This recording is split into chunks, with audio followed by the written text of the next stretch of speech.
Everyone's talking about energy efficiency and cutting CO2 emissions in cars, but the easiest way to save fuel is with a tire pressure gauge. Because only a tire that's at the right pressure can offer the ideal rolling resistance and help save fuel.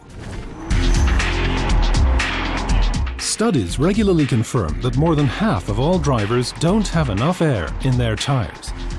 If all cars had the correct pressure in their tires, it would bring about a far greater reduction in CO2 emissions than if every car were fitted with low rolling resistance tires.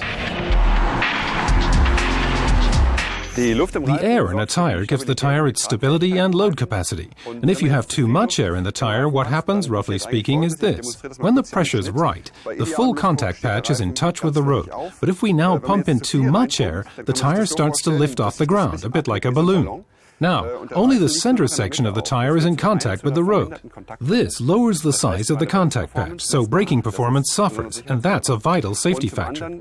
I also get a less comfortable ride, because the effect is like firming up the suspension, and we don't want that.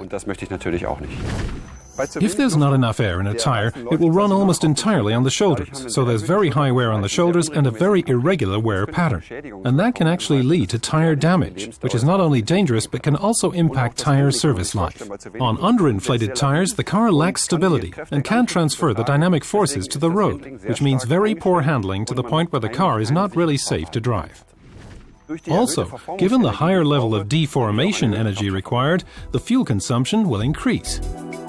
You'll usually find the maker's recommended tire pressures inside the fuel filler flap, or as in this car, on the door frame.